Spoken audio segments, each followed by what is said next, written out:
Good morning. This is Dylan Jovine Behind the Markets. Happy Tuesday. Today is Tuesday, February 24th.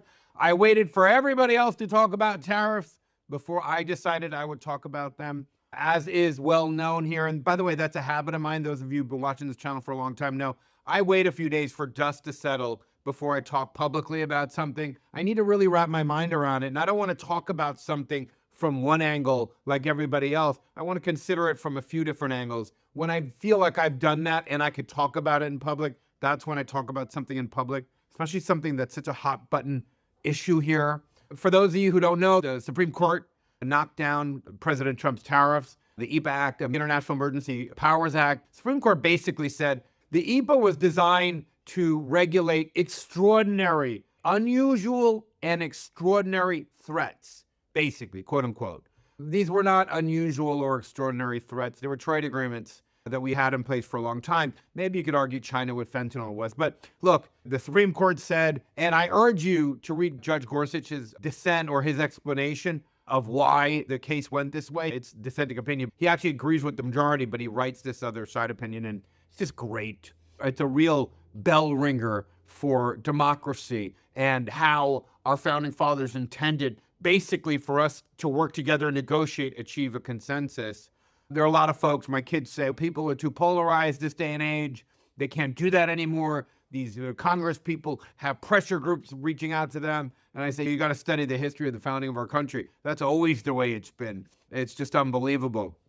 Anyway, so there are a lot of big questions that come now. What does the president do now? Now he's actually going to try to use Section 122 of the Trade Act of 1974 to slap tariffs on. First came out with 10%, then 15%. A little disheartening. You would think that the plan for if these tariffs fail would have been long in there already. This is the best plan they have. It's not great because that only lasts for 150 days. So that's not a good sign. So it tells you that their alternate plan for tariffs failing, this administration doesn't really have an alternate plan. This is not a good one. Who's on the front line for refunds? All the companies, Costco, all the American companies, Toyota, Goodyear, Alcoa, you name it. So they get the refunds. All the $130 some odd billion that have been collected, they get them. Apparently, they pay these taxes, ironically, and the U.S. consumer gets screwed on both sides of it. Are Trump's trade deals still valid? That is a question that I have gotten a lot. Look, we use tariffs as leverage to get deals with the EU, China, Britain, Japan. If that leverage is gone, do these countries have a legal right to walk away? You heard the EU say Sunday, I believe it was, we cut a deal with you when those tariffs were there. Now we don't know what to do. You can't even honor your end of the deal. Why would we honor our end of the bargain if you can't even honor your end of the bargain? So they suspended all implementation of the trade deal. That's not great. Again, look, what does this all mean? What does this all mean? What it means is more instability, more weak economy. Companies are frozen. Do they do this? Do they do that? Is it going to be a tariff? Is it not going to be a tariff? Basically, in military terms, the president attacked his opponent and left his flank unsecured. You read throughout history, people have a great idea to attack their opponent. They go out there, guns ablaze, swords in hand, on horseback, but their whole, they get mowed down by machine guns. And that's what this feels like. You ever see those World War I videos where the French guys, they don't realize that warfare has changed a lot. So they charge into the German lines on horseback with their swords out and their guns holstered because they're fighting the last war. So they run in and the German guys behind submachine guns, they're just taking them down. It's awful, actually.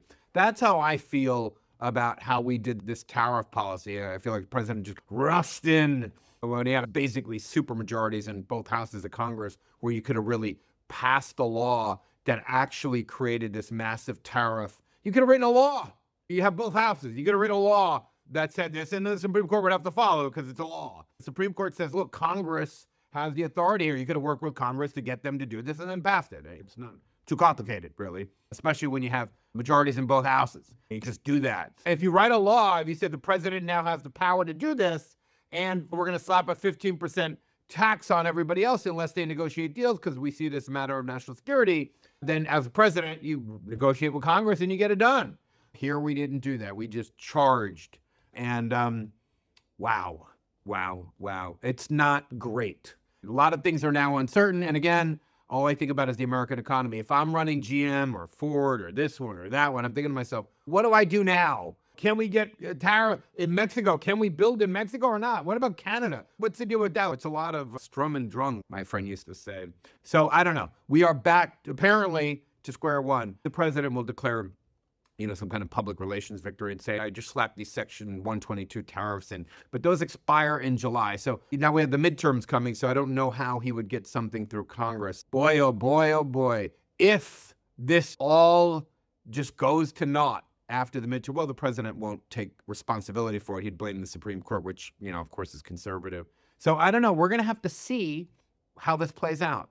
But I'll tell you one thing, not a great day for our country. And not because of the Supreme Court's decision, because of the strategy we use to attack this problem. Anyway, that's all I have. Have a wonderful day. I'll see you tomorrow.